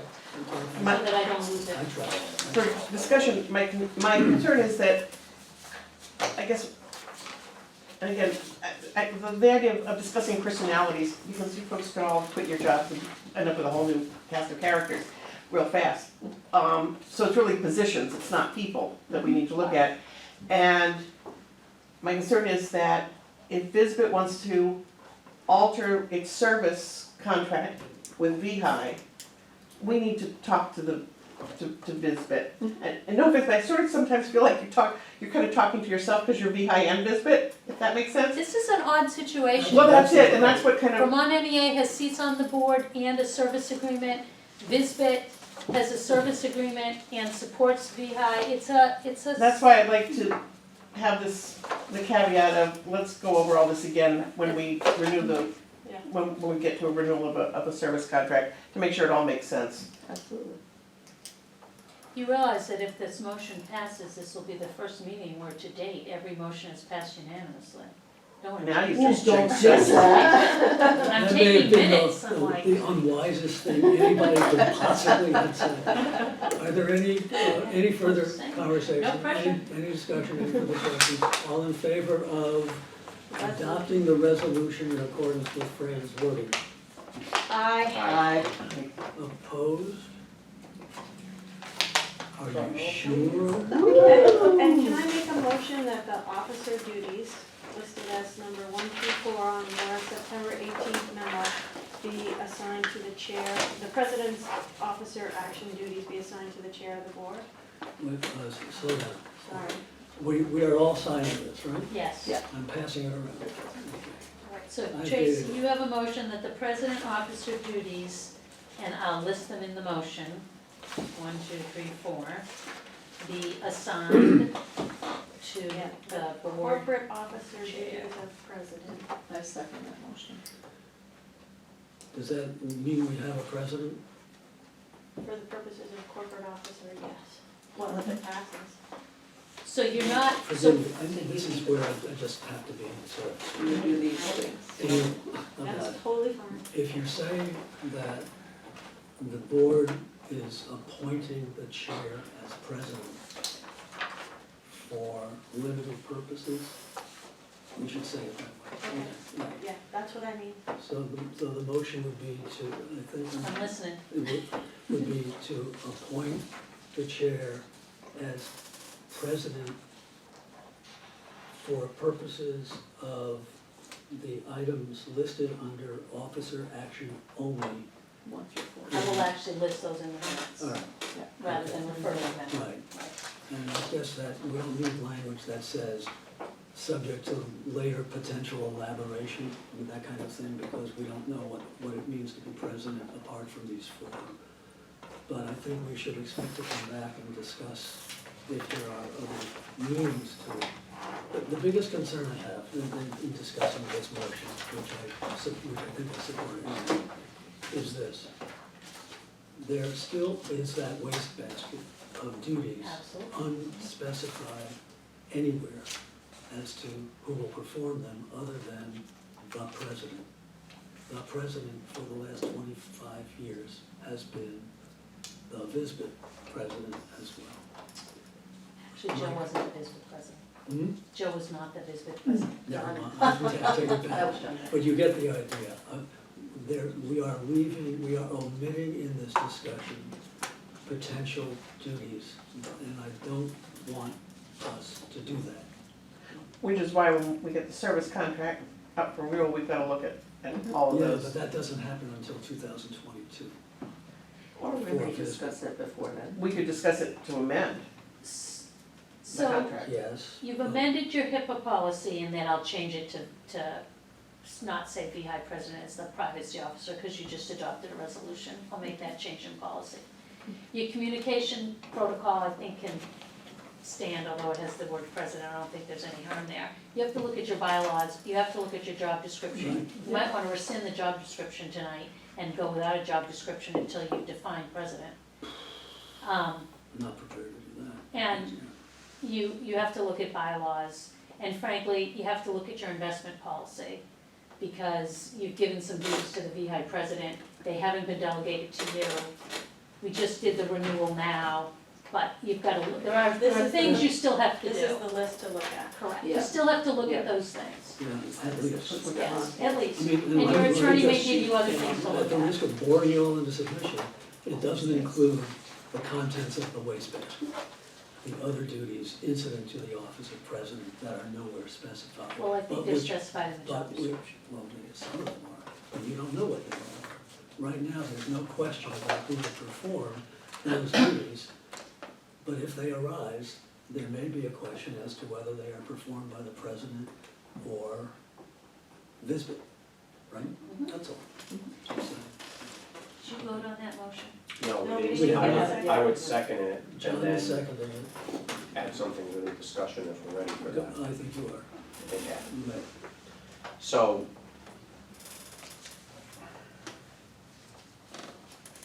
are any of the things in the wastebasket, in your estimation, things that would constitute liability issues? I cannot think of anything that I haven't already discussed that won't get done or that we shouldn't do that we are doing. If anything comes, and I've tried, and I've talked to Chris, and I've talked to the board, and I've talked to an attorney, and I've looked through my yearly calendar and all the things I do, I don't see anything, any glaring gap, but if I come up with something, I will share it immediately. Wouldn't it make sense for that to then be assigned to the wastebasket or whatever you wanna call it? Everything outside of those duties that we just assigned to the chair as the president with those 4 specific things, everything else becomes delegated to the management team? Or is that not the I don't think appropriate? so. I guess I don't wanna, I prefer not to be pressed into trying to come up with Yeah, understood. hypotheticals. But as sure as we're sitting here, there is some duty out there that would typically be thought of as belonging to the president that We've missed. we've missed. And so, And I, so can we make the, so how about a friendly amendment from the chair, which would be, not sure where this goes, but for the time being, or until such time as, I don't know.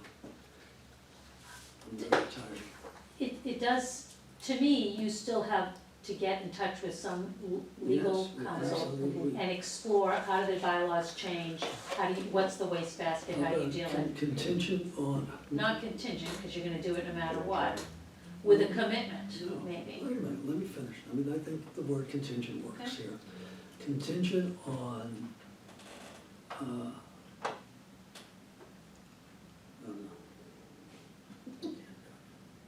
I'll take a shot. Go ahead. Thank you. So the amendment would be as unforeseen issues come up, which, raise question whether it falls into the role of the chair as president, it will come to the board to be addressed. I think that's appropriate. I second that friendly amendment. I mean, it doesn't help in the moment, What I had but in mind nothing. was, and I'm taking your concerns about the word into account here by reversing the field a little bit. Contingent on board ratification of this action based on advice of legal counsel. Well, we can make a motion anytime we get legal advice to do something different. We can always make another motion. But it It requires changed our- passage.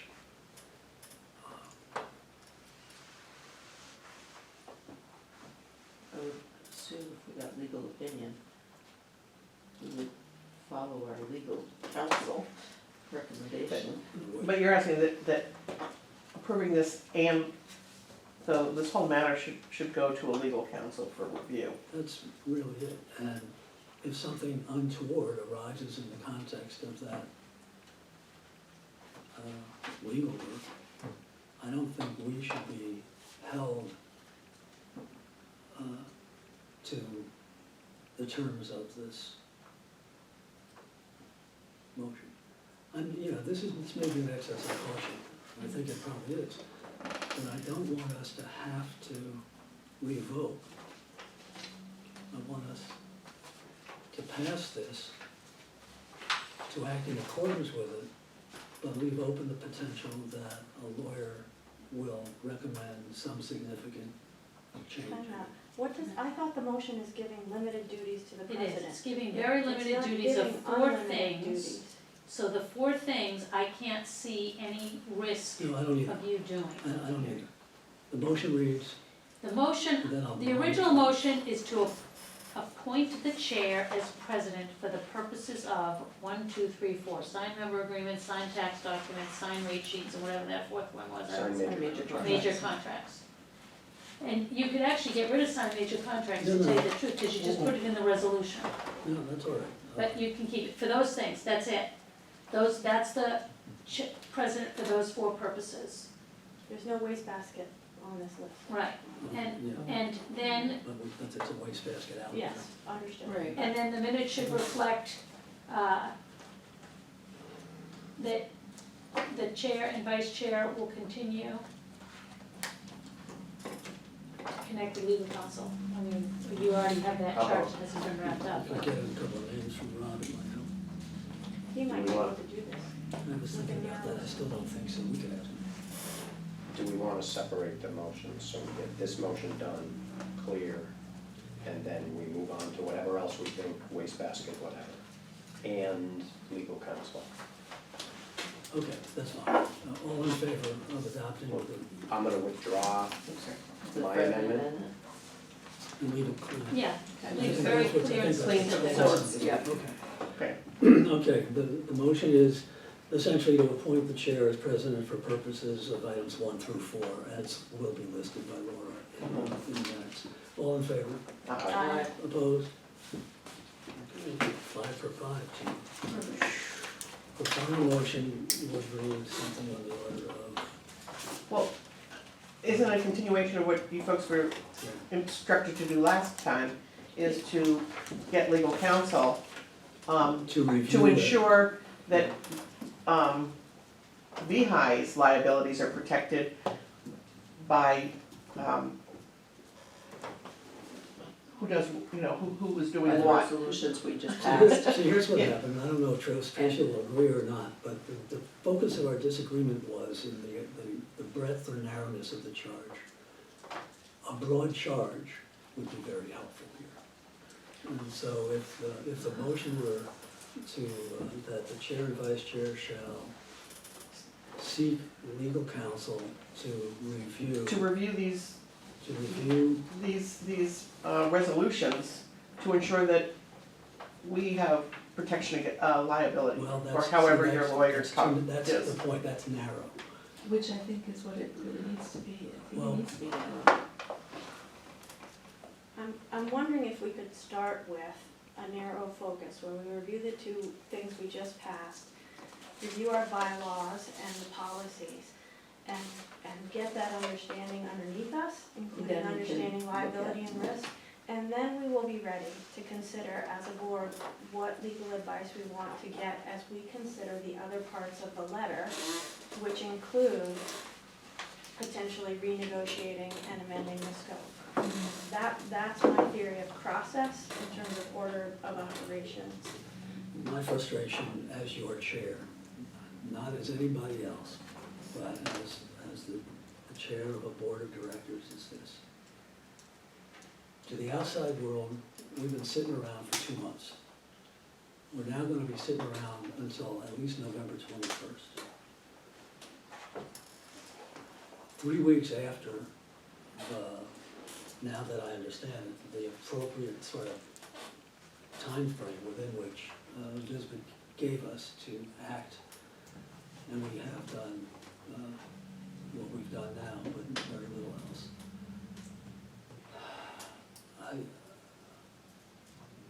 I would just prefer to have agreement that we can ask a lawyer a whole array of stuff associated with this stuff, if we want. Otherwise, we're gonna come back and say, we couldn't do it because we couldn't agree for 6 weeks. That's it. So do whatever you like, I'll yield. I would prefer if there's gonna be this whole array of questions, that we all can sit here with the lawyer and hear all those questions and the responses. Yeah, because we're looking for the two of you to do some work of the board, I would like it to be very specific. This is the work we're asking you to do, because we're not gonna be there to be able to hear and respond and ask questions as well. So I would like it to be just very straightforward, and maybe it could be even, we can write those 3 questions right now and present them to an attorney, so they can come back to us. Because otherwise, it's a discussion that I think we all need to be involved in. That's my thought. Well, I guess part of it is that, and maybe we need legal advice on, to what extent are we gonna have to change our bylaws and to be in accordance? And to at least have some starting conversations with somebody who's gonna give the advice, and when they're ready to give advice, then they come and talk to us about it. But to lay the groundwork for what kind of advice we need for making sure that all of this kind of works for us, and that what do we need to change with our bylaws and all to make sure things work for us, that we are in fact in a position of making decisions, and decisions aren't going to be given us by VISBIT. what if we did this, authorize or direct or whatever, the chair and vice chair to solicit legal counsel on changes required or, what's the word, less than required?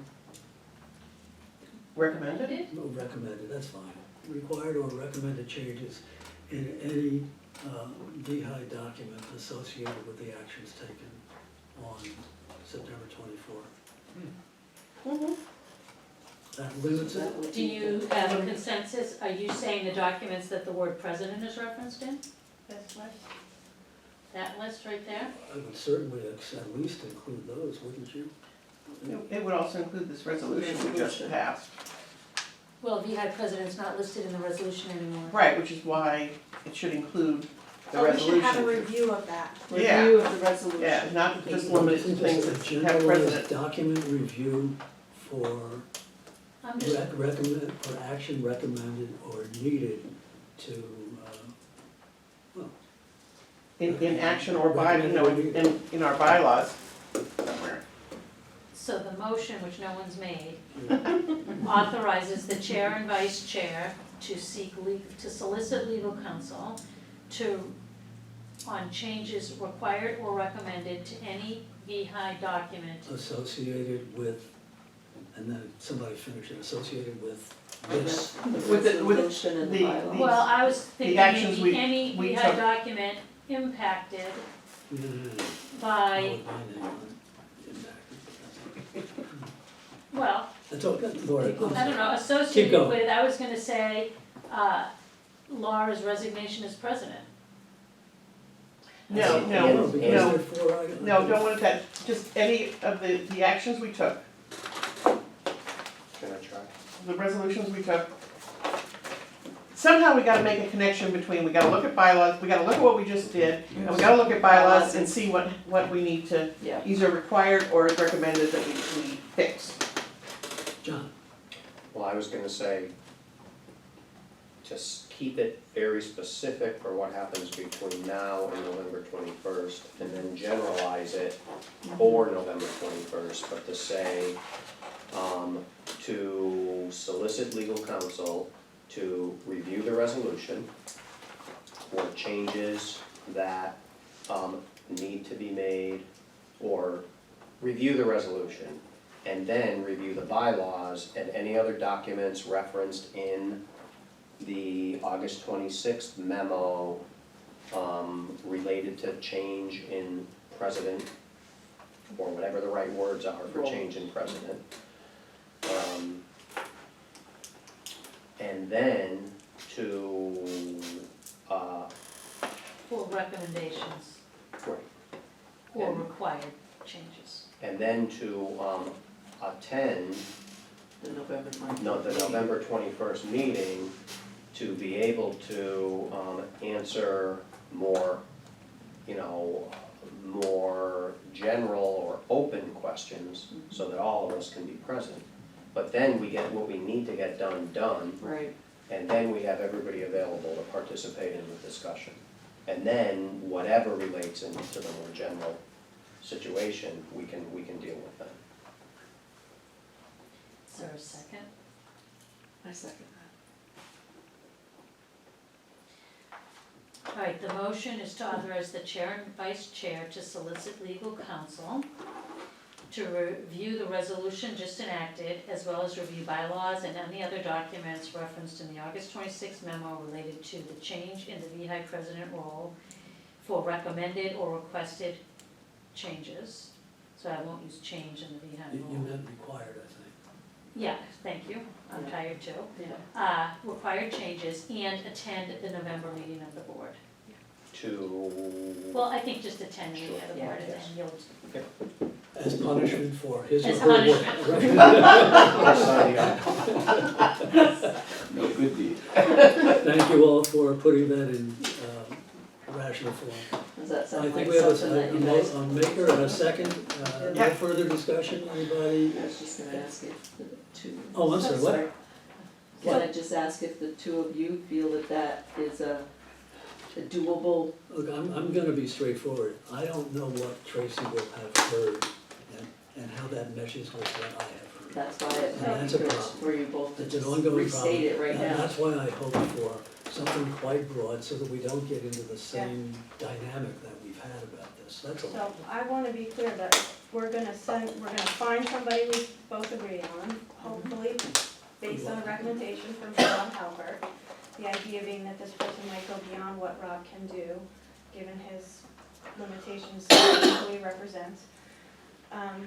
And we're gonna give the attorney these documents, Mhm. except for the HIPAA You one. see, this is where, and we're not gonna, and I'm we're not gonna let them do the analysis. Right, that's the. Joel And and I they need don't the need to have bylaws, a lengthy too. discussion Right, with and the them. bylaws. No, The I'm by- sorry. the bylaws, Let this me tell you memo. why I disagree with that. It is irrational, in my view, to expect an attorney who undoubtedly will be unfamiliar with any of this to merely hand documents to him or her and say, please tell us what we need to do with them. I believe it's fundamentally important to the attorney and to therefore to VEHI to provide an attorney with an explanation, some background information about VEHI, an explanation of what brought us to this moment, and of course, provide him or her with all of those documents, and of course, ultimately ask him for his or her advice. Tracy has been insistent that we provide an attorney nothing other than board organization of documents.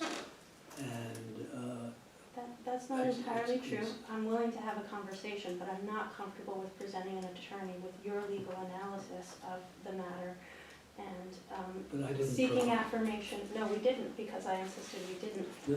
I want to Well, get legal advice you from know, the it gets so attorney, not tiresome. from you. This is really not a good way to air the nature of this relationship, for whatever it is. That's not what happened. I provided a memo in draft form, providing background information about our organization, our history, and what brought us to this time. And all we had to do was cull through that and edit it, but it was completely rejected. Well, it would That's seem what that happened. if you get a lawyer and then ask the lawyer what he or she needs from you and be available to answer questions and to feed. A lawyer is not gonna know what is in our history. So he's gonna ask, what's our history?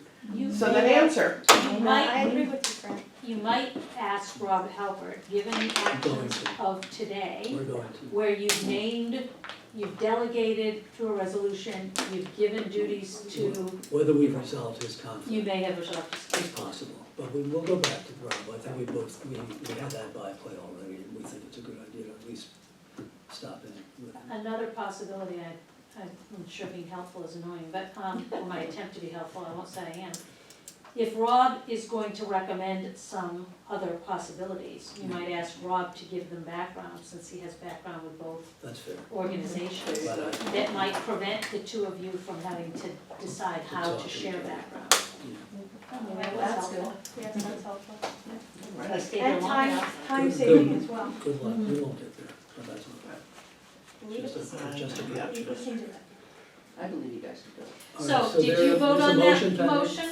We have Not a yet. vote. Okay. Okay. The motion, please unfortunately. Okay, review John it. made a motion, seconded by Martha, to authorize the chair and vice chair to solicit legal counsel to review the resolution just approved, as well as the bylaws and other documents referenced in the August 26 memo related to the change in the VEHI president role for required or recommended changes, and to attend the November meeting of the board. There's, I'm not sure I have that document. The August 26th memo, You wanna just list all So the that's places the president- and that is the motion. It does not include, the memo doesn't include the service agreement. Because it's not listed, the word president is not listed in the service agreement. It's listed in one of 4 draft amendments that have not been acted upon. Let me be blunt. You remember the term promissory estoppel that Chris Winters used in describing how behavior or a document outside of a contract may lead people, may lead to the legal conclusion that it is part of the contract. The scope of services falls within the category of documents that could be used to argue, not that there's gonna be a disagreement ultimately. Then you But need to please- send all but 4 please- versions. But please, I don't care, that's fine. Please include in the motion as a friendly amendment, and the scope of services overviews provided. The draft scope of service overviews, Well, I don't know that they're drafts. well, 2 of them have at least have the words draft on them. All right, that's the most current one that you produced on August 9th. Bob produced it. No, I produced the first 3, I did not produce the 4th. We have to get used to referring Well, to you it as Visbit, I'm sorry. Yeah. That's what I It was attached to Bob's letter, so I guess we should include the whole letter, and that means Rob can't help anymore. And, let me find the letter in my pile. Oh, he's gonna refer and get back down, never mind. Let me find the letter, I have too many papers. Well, I don't have it all in front of me, but. So you're asking I for a don't care if friendly you call them motion. drafts or not, Laura, but the documents referred to in this boardroom as scope of services overviews associated with that There it service is. agreement. Right in front of me. And you probably ought to include the service agreement because that's what the scope of services attaches to. Anyhow, that's, all I'm asking is that, So, The I don't know if document- John and Martha is the maker of the motion, do you want him to formally do it? So is that expanding it Yeah, to a point So where it it's would now? say, Yeah, all review the this is- resolution just adopted, as well as the bylaws and any other documents referenced in the August 6 memo, comma, the service agreement, the current, And- the Visbit service agreement, and the related or whatever. you all call versions of the scope of services overview. it. Can I say the letter too then, since the last one is an attachment to the letter? You mean Bob's letter? Yeah. Yeah, I mean, of course, we would want that attorney to have access to it. That's why you want, Pertinent documents. that's why you want a broader motion than what we consider. Well, it's all pertinent documents. Resolution, bylaw, yeah, but we're defining them so that they don't So have they to don't have argue to over. try and figure out Yeah. which ones we. Well, we Yeah, wouldn't, we purpose wouldn't them, have yeah. to argue over them if we had an open-ended, either of us Well, could actually, you say, would. because- either of us could say it's pertinent, and then it would be included. But this is very specific, so that way you know exactly what ones are included. All right, so review the resolution just approved, as well as review the bylaws and other documents referenced in Laura's August 26 memo.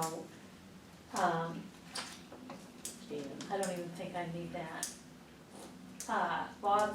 The letter from Bob Giroux, the August 9th letter from Bob Giroux, the Visbit service agreement, and all versions of the scope of services overview to recommend for any required or recommended changes.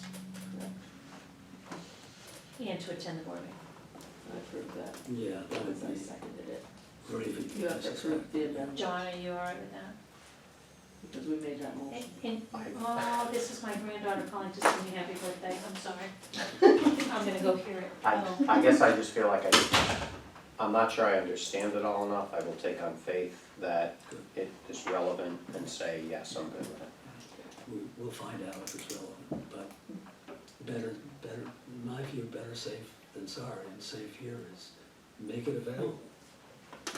The worst that'll happen is it'll be a waste of time to read some of these Yeah. documents. So we can vote?